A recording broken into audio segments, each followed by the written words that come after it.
Big Three NBA podcast is powered by PrizePicks. Hello, everyone. Welcome into another edition of the Big Three NBA podcast. The usual crew, Sherrod Blakely, Gary Washburn. I'm Kwani Lunis. Thank you for being here with us today. We're talking about the Celtics. We'll get right into it. The Celtics blasting the Heat 103-85 just a few days ago, depending on when you're listening. But Tatum, 33 points, 8 rebounds. Horford, 16 and 10. Porzingis with 17 points and 9 rebounds. They trailed Cleveland right now at this point, 5.5 games, and they lead New York by 3. But besides another win, what do you all think that the Celtics need to do to just close out strong before the All-Star break? Stay healthy. I mean, at this point, you're not in position to make a significant ground on Cleveland or, frankly, lose significant ground to New York. You've already shown that you're the better team than New York. You handled Cleveland, when you had the opportunity. You're good if you're the Celtics. I mean, at this point, you just want to get to the break, keep you guys relatively healthy, and just focus to finish out this regular season strong. Because from the very beginning, we knew this season wasn't about, what happens in January, February, March. It's what do you do in the playoffs? And the Celtics are close to the season that matters most. And, that's a good thing. And they're going into it playing some good basketball. The big thing at this point is just keeping guys healthy and ready to finish out this thing strong. Yeah, I mean, the Ridge report shows Jrue Holiday's out for tomorrow. Torrey Craig's questionable, so is Jaylen Brown with that knee swelling. So what you'd like to do tomorrow is do whatever you can to get a win. You want to end the unofficial first half on a good note. You want to, obviously the Spurs now with Victor Wembanyama and De'Aaron Fox and some of those other guys, Devin Vassell and Keldon Johnson and Chris Paul are going to be a challenge, right? Because they want to end their first half. They're going for a playoff spot. So if you're a Celtic fan, you hope that you don't want to lose another home game in the first half on kind of a down note. You want to be able to do whatever you can to get that dub. And you're going to be shorthanded without Jrue, but I think it's good to give Jrue some extra rest. He gets another week off, and they go back and play Philly next Thursday, and they start the stretch run. So do whatever you got to do to, if you want to play guys heavy minutes, there's not another game for another 8 days. So, go for it. Do whatever you got to do to get a dub in the first half on a positive note, because besides that loss to Dallas, this team is playing very good basketball right now. Blowout win against the Knicks on that big stage at New York. New York had 4 days off. They didn't have Anunoby, but they were still what they thought was prepared to face the Celtics, and they weren't. And then you come back and you beat the brakes off Miami after a slow first quarter. And you do what you're supposed to do against the Heat. Like, that's what you're supposed to do against a shorthanded team. That's what you're supposed to do against a team that's got a bunch of new guys and just don't know what the heck's going on. Do what you're supposed to do, and that's what they did. So now in the first half, doing what you're supposed to do, and that's beating under 500 San Antonio team. Yeah, and kind of along those lines, though, so the Celtics, their defense has been strong as of late. They're ranking the top 5 of opponent points in the paint, defensive field goal percentages, among other categories over the last 10 games. What do you two think has been fueling that improvement on the defensive end? You got it, Gary. Well, I think more activity, more desire. It's not any new personnel. This team has always had the defenders to be able to stop teams. It's just more engagement defensively, and also more technique, doubling and trapping guys at a certain opportunity, trapping guys like Jalen Brunson so he doesn't go for 45 or 50 points when he's the only player on the Knicks that night that had anything going for him. Everybody else was slow, and everybody else just wasn't producing, and Brunson was. So you get the ball out of his hands, put the ball in Bridges' hands. Karl Anthony Towns, as we know, doesn't always show up for these big games, and that was the case again the other night where he was kind of a no-show. I know he's coming off a knee injury. He was questionable, but if you're on the court, you got to play. And he was playing against Luke Kornet. He was not even playing against Porzingis. He was playing against Kornet and Horford, and he still didn't really dominate at all. But the defense, I thought, was effective. They were engaging. They were reading passing lanes. They were rebounding, just all the little things you have to do. So it's an example that this team is capable of playing great defense as they are constructed. They don't need to add another defender. They can do it as they are now. And I just think they're just being more engaged. I think maybe some techniques have changed a little bit, more aggressive, less switching, more on ball defense, but also just more engagement, trapping, more just like, okay, we're going to stop you.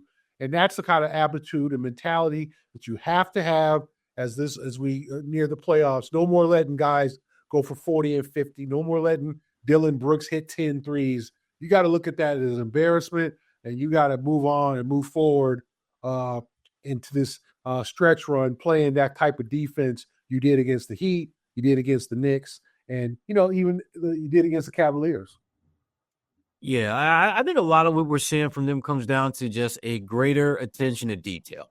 Little things that don't always show up in the stat sheet are really manifested themselves in a very real way for the Celtics. I look at, that last game against New York and just the Celtics' ability to play help side defense consistently without compromising themselves overall. When Brunson would attack the rim and he'd find himself meeting a brick wall, he'd kick it out to a guy who, when he passed the ball, was open, but by the time the ball gets there, he's not. And forcing, New York to really play a brand of basketball they didn't want to play. I mean, when you have a player like Jalen Brunson, who's as dynamic a player as he is, you're hoping that his dribble drive penetration is going to either create opportunities for him to score or create wide open looks for his teammates. And the Celtics are able to shut the valve on both of those things consistently. And that is what it takes for them to really have that, I think, that balance of being an elite team from a defensive standpoint and continue to be one of the better offensively minded teams out there. They have shown a great balance of those two worlds these last few games, and it'll be interesting to see how they're able to close this thing out before the break and whether they can continue that afterwards, because that's what it's going to take to win a chip. They're going to have to play both ends of the floor at a high level. When you start looking at the teams that they're playing, the teams that they're going to have to eventually get past in order to get out of the East, those are teams that have the ability to be significant players at one end of the floor or the other. The Celtics are one of the rare teams in the Eastern Conference that can be great at both. I look at them in Cleveland as being head and shoulders above the rest of the Eastern Conference in that regard. And if you're the Celtics, again, that is what it's going to take to repeat as champions. You're going to have to be not just a really good offensive team, not just a really good defensive team. You're going to have to be a really good team, period, who can get it done at both ends of the floor. Another positive for this team right now is Luke Kornet. His play has been good over the last few games as well. But we've talked about him, obviously, over the past the weeks of the season. But do you all both think he's still your third big man as of right now? Well, I know Gary was ready for Luke to be the start center and everything, but I'm not as bullish on Luke as Gary is for his boy Luke. He's playing really good basketball. There's absolutely no doubt about that, and he has been someone who has made the most of the opportunities that he's been given.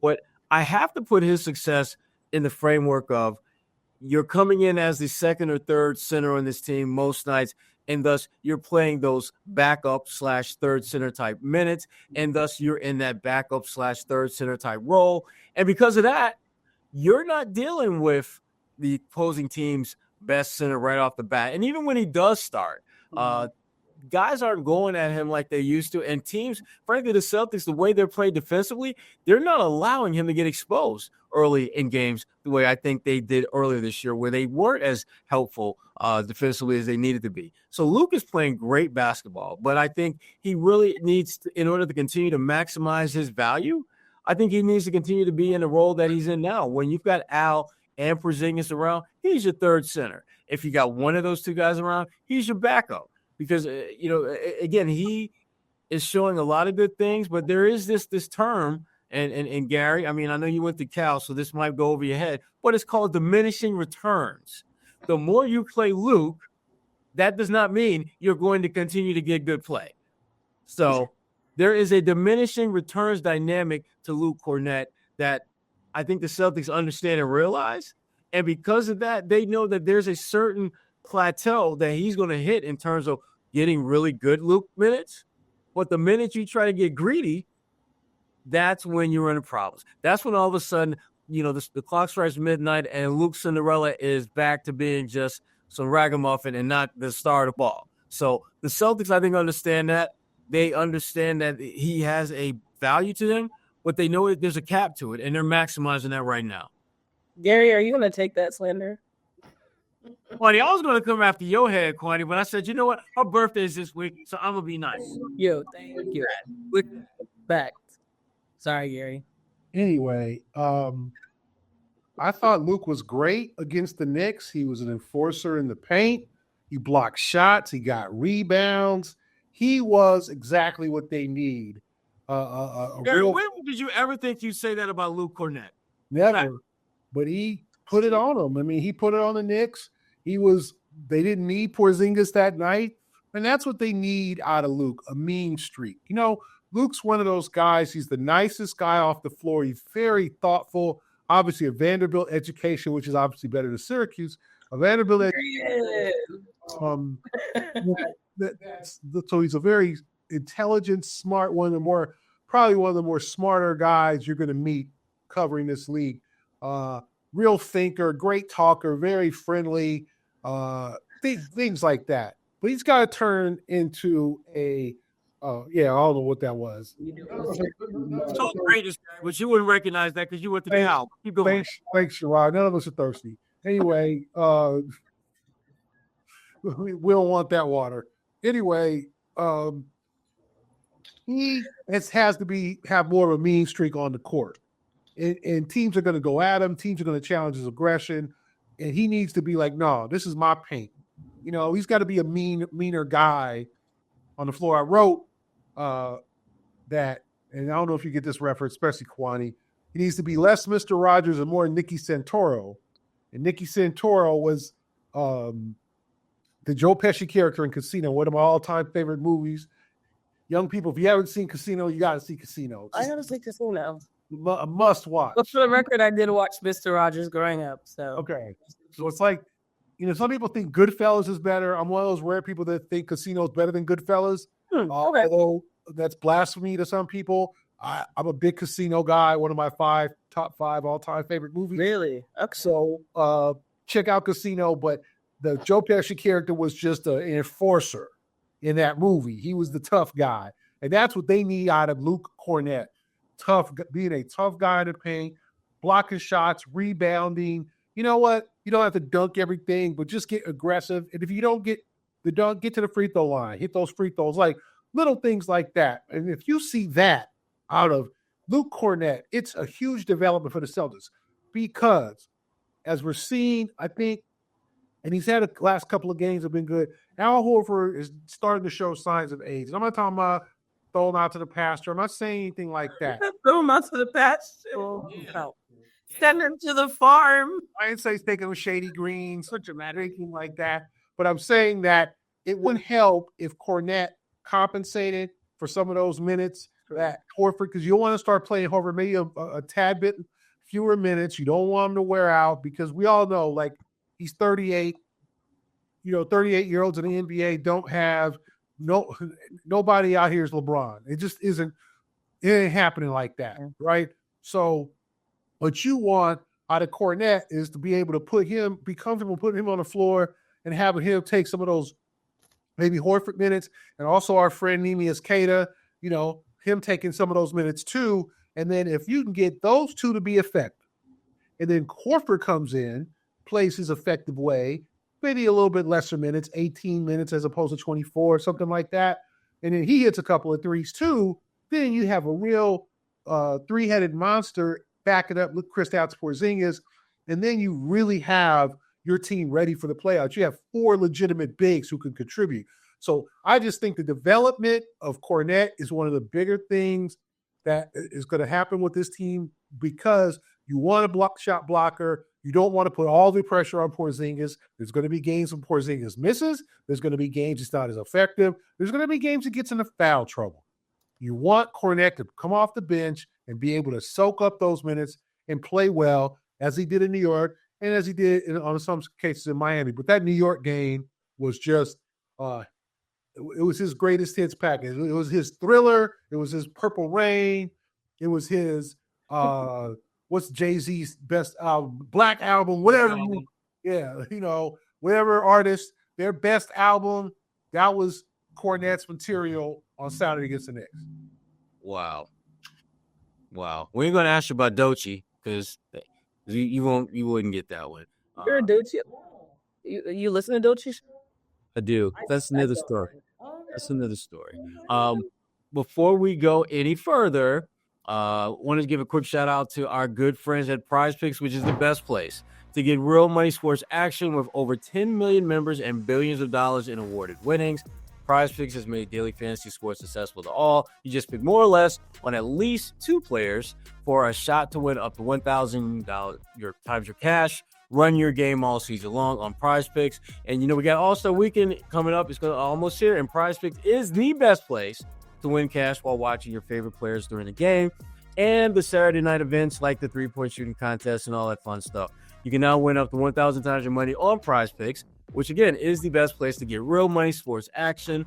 Join over 10 million users and sign up today. And the way that you do that is real simple. You just sign up today and get $50 instantly when you play $5. You don't even need to win to receive the $50 bonus. It's guaranteed. Again, sign up today. Get the $50 instant bonus when you play $5. You don't even need to win to receive the $50 bonus. And again, before you do that, you also have to download the app and use the code CLNS to get that $50 instantly when you play the $5. Download the app. Use code CLNS to get $50 instantly after you play your first $5 lineup. Prize Picks, run your game. 1A. All right. So we've talked about some of the positives for the Celtics over the last few weeks, few games. But some negatives, of course, always exist. Jrue Holiday being one of them, not necessarily for it being himself, but just missing 3 games straight that ties the longest streak of missed games for him this season so far. So what would you say the Celtics miss most when he's not around? Presence. Jrue is just one of those guys that his numbers rarely add up to his impact in terms of winning. His ability to, frankly, keep the ball moving, hitting that corner 3, defending at a high level, forcing guys who want to get to the hole to have to take a different route. And find themselves, swinging the ball out as opposed to taking a shot attempt at the basket. Little things that he does consistently have been really important to both the Celtics' success and his success. Now, the one thing that I think we've seen more so this year than in past years, since he's been in Boston, is the impact. It's been a little bit more up and down with Jrue Holiday than we've seen previously. And you have to wonder, are we talking about something that's a health-related thing where he hasn't been as healthy as he's been in past years? Or is this Father Time's way of giving us, a heads up that I'm coming? We don't really know. But they're going to need good Jrue Holiday to win a championship, because when Jrue Holiday is good, he is a difference maker in so many ways, whether it's knocking down shots, locking kids up defensively, or just simply being a physical, play a little bully ball, handling your business out there type of guy. But they're going to need him, and they're going to need him when it really matters most. Yeah, I think what they're missing out of him is just that on-ball defender. But I also think it's smart. Remember, as much as like Jrue looks young and he still looks like, maybe he's been in the year, league, maybe 10 years, something like that. They've been in the league since 2009. So we're talking about now 16 years. Like, he's a graybeard. He's a vet. Double OG. Yeah, double OG. Triple OG. He'll be 35. He'll be 35 this year. So we're not talking about a young guy or whatever. And I'm not saying, it's no criticism at all. It's just you definitely need to manage his workload, manage his minutes, and make sure that he's, 100% for the playoffs. All you're trying to do is essentially get to the finish line here and have your team healthy as could possibly be, right? So that means especially Porzingis and especially Jrue. So give him extra time with his shoulder injury. I think it's something that's been bothering him for a while. If it's a little inflamed, you know what, Jrue, take 2 weeks off. We're good. We'll be able to manage without you. Come on back for the Philly game next Thursday. Hopefully he'll be healthy and ready to go and rested by then. I think that's a very smart move. But I also think, of course, you miss an all-ball defender. You miss a guy who hits some big shots for you, a guy who can get to the rim, who can post anybody up. Regardless of their size, Jrue's got the strength to post them up. So to me, they're missing that. But I think with Derek White playing a lot better lately, they have turned in. They're starting to turn into the team that we thought we would see, and they're not too far back from last year's pace. I think all of us, a lot of people have been hard on them, especially about their home record. 16-10 is not acceptable for an elite team. They've snotted off 10 home games, but let's be honest. If you turn 4 of those games into wins, then nobody's complaining about the Celtics this year. So you're talking about a 3 to 4, maybe at the most 5-game difference of games. You're like, oh, they should have won this one, right? Because that's how far they're back from Cleveland. If they're even with Cleveland, nobody would say a word at this point. But they've beaten Cleveland twice. They've beaten the Knicks twice. They've beaten Milwaukee 3 times. So they can match up against anybody. However, you want to get to the finish line with everybody healthy. So I think it's a smart move to rest Jrue. It's a smart move to maybe give a guy a break in terms of maybe even Jalen. We'll see if he comes back. He missed the Miami game. And you want to be everybody ready to go. But with Jrue, obviously, you miss his presence, you miss his shot making, his post-up game. But I think they're doing a good job of managing that with Peyton and with Derek playing well. Usually with teams, we talk about home court advantage because it just makes sense logically. You play better when you're in a regular space. But for the Celtics, it's been the opposite. They have what we would consider to be road court advantage. One, do you think that's even a real thing? But even if you don't, why do you think they have been looking better on the road? What you got, Gary? I think they're just more focused. I mean, you don't have it's like anything else. When you're away from home, and you're on the road, you're in your hotel, you're probably a little bit more organized. You're putting stuff in places to where, it's where it's going to be. You're unpacking. Everything is nice and neat. Because you don't have a whole lot of space, and you want your hotel room to be as cool and as convenient as possible. When you're at home, you just take off your shirt and we'll throw out, you're just chilling. You're at home. It was like the Bruce Willis movie Die Hard. Once you take off your socks and your socks hit the rug, it's over. You chilling. And I just think they have a certain mentality on the road. Like, we want to be the bad guys. We want to go in there and take your lunch money. And I wish they would take that mentality at home if they want to be an elite team, but they don't at this point. They get relaxed at home. On the road, I was just very impressed. You won at Cleveland and you won at New York in a matter of like 4 or 5 days. And that was 2 impressive wins. I mean, and you beat the brakes off the Knicks at Madison Square Garden in front of Dizel, in front of Bill Stiller, Spike Lee. Yeah. We say like Lee. A bunch of other actors, some people I've never heard of before. I guess they're celebrities. Like there's a lot of people I don't know anymore. Well, I did recognize Michael J. Fox. He was there. It was good to see him. My friend Alex P. Keaton, if you don't know him, from Family Ties, before Back to the Future and all that, when he was on Family Ties. So date myself there. But it's good to see them focus because it's just something about it. They're 22-6 on the road. Like, that's by far the best road record in the league. No other team. The 2 teams leading the conference, Oklahoma City and Cleveland, in respective conferences, have 18 road wins. The Celtics have 4 more road wins than Cleveland and 4 more road wins in Oklahoma City. And those are the 2 best teams. So it was like, what the hell's going on at home? That's why they're trailing by 5.5. They ain't nothing to do on the road. It's their home record.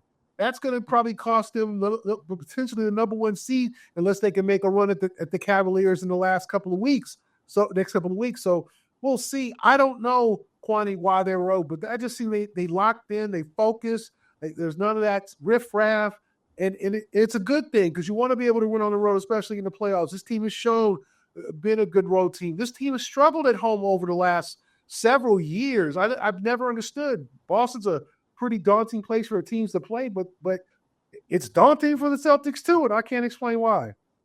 Yeah. The thing about the Celtics is, even when they have struggled at home, they're still relatively a good team compared to the rest of the NBA. And obviously, as Gary pointed out, they have been super dominant when they've had to play games away from their building. Before we get into the NBA All-Star festivities, which obviously exciting time of the year, I just want to remind people, obviously, if you've got this far, you clearly enjoy, I would assume, you enjoy this podcast, listening to it. So please share with a friend, tag us online, make sure that you're engaging as often as possible because we appreciate you, but also want to make sure more people know that this should be their favorite Celtics-related podcast. But that being said, let's get into NBA All-Star Weekend. My favorite because it's always around my birthday. But, of course, the Celtics will have representatives there, Jason Tatum, Jaylen Brown, of course, J.D. Davidson, the G League All-Star will be there as well. But when you guys look specifically for Boston, who would you say, you can fill in the lane with this one, the biggest winner at the All-Star game for Boston is blank? Who you got, Gary? I'm going to bet on Jaylen Brown. I'm going to bet on that he's going to have a breakout game, that he's going to show, but him and Jason are the same team. You know what? I ain't got no idea how this whole format's going to go. This tournament thing is going to go. Like, I don't know who's good. Like, I don't know. I ain't got nothing for you on this. I just going to be there. I'm just need to get my say. And I'll read the social media to see what the fans think about this new format and this tournament thing and semifinals and the finals. And I don't know. It's sad that it's had to come to this point that the players couldn't just play hard for 48 minutes and just give the fans a real treat as opposed to like, let me not play to get hurt. Let me, please dunk on me because I don't want to get hurt. Play defense. Yeah, no competitive spirit. Let me just get out of here, not hurt, and get my check. Get my check, and I'll be, see you next time. But hopefully this will be something interesting. But I'm gonna give it to Jaylen. I'm gonna say, we're all, I'm coming home. What's the song? Okay, well, tell the world I'm coming home. Like, there we go. Karaoke. The Bay Area is like a second home to me. It's where I went to college and where Jaylen went to college. So it's gonna be kind of a homecoming for a lot of us. Or I'm coming home. And so I think Jaylen shows out. I don't know if he's gonna get the MVP or anything like that because who knows how this MVP thing is gonna go with a tournament and all that. But I think Jaylen will show his best. I think he'll play. He's playing his best ball before he got hurt. And let's see him. I think Jason's going to play well too. But I would say, considering that he's back at home, he's going to be doing stuff in the community in Oakland. It's going to be a winning situation for Jaylen. He says that with sort of kind of, but not really confidence. Here's the thing. One of the things we know about these Celtics that they have shown us up to this point is this. They don't mind going to your crib and kicking your ass. They don't mind making you look foolish in front of your people. That's true. Which is why I'm putting my money on Tatum. I'm going to tell you right, Tatum has been really, really good lately in lots of different ways. And to me, it only makes sense that he's going to take that game into the All-Star game and go to a place where whether you're talking about the Golden State Warriors or the Bay Area, Tatum is always going to have a little something for that team. One, because they beat him for a championship. Two, their coach dealt you maybe the biggest blow from an ego standpoint that you have had to deal with as a pro in benching your ass for the Olympics. And if you're Jason Tatum, to me, you're going to be stacking up low-key redemption points all season long. Because remember, up until a month ago, Tatum was just considered, he's having a pretty good season. And then all of a sudden, he started dominating games from the jump. And now all of a sudden, while he's not going to be the front runner for MVP, his name is once again in the conversation based on what he's doing. And you don't think a dominant showing during this revamped All-Star weekend wouldn't only enhance that, especially when you look at their schedule coming out of the break and some of the things that certainly he's going to be looking to do. And he's going to be a little bit more refreshed than he was before the break, because obviously the schedule lightens up. So I'm putting my money on Tatum to just show out and do what the Celtics been doing all year long, and that's making you look foolish in front of your people. Okay, if that is the case, the second question for both of you is the biggest loser for Boston when it comes to the All-Star game will be who? The biggest loser among the Celtics, I got to go with Jaylen Brown, and here's why. Gary made some really good points about Jaylen, but because that's where he went to school, because that's where he kind of got on, because he's got all this other stuff going on in the area, there's a certain amount of pressure for Jaylen to shine. Even though he does a lot of great things all the time, being in that particular environment, there's going to be a significant amount of pressure for him to really be great. And I just don't think that's going to happen. And I don't think it's going to happen because I just don't think the format is going to allow that to happen. The way that this new format looks to me, it's going to put, I think, a greater premium on guys who can create their own shots, do their own thing, got tight handles, can knock down threes, the kind of stuff that Jason Tatum do all the time. On a bad night, Tatum going to get you 25. I just think that Jaylen is going to have a good weekend, but I don't think he's going to have a great one. And I think the expectation is that his weekend is going to be great. Yeah, I don't know. I don't want to say Jason's going to be a loser. Yeah. Well, unless you want to pick on poor $300 million cats ain't losers. JD Davidson or something. I ain't picking on JD. I don't know. I ain't going to say he's going to be a loser. I do think Jason will probably – he's already got an All-Star Game MVP in his back pocket. I think he kind of takes a step back and lets maybe some of the younger guys get theirs going. And I think he has kind of a mellow All-Star weekend. I don't know if it's going to be like Jason 2.0. No, Jason just like on just that guy this weekend. I think he probably takes a step back, tries to get some rest. You know, guys have been grinding, playing a lot of minutes. He played 21 consecutive minutes, against Miami. I think he played a lot of the second half against the Knicks. So I think he's going to probably take it a little bit easier, not play as many minutes, and just have a chill All-Star weekend. That sounds good. The Celtics have one more game before that break, and of course, we'll be following all the festivities surrounding it. Gary, I know you'll be on the ground keeping an eye out for us. But until next week, for Sherrod Blakely and Gary Washburn, I'm Kwani Lunis. This is the Big Three NBA podcast. Thank you for listening.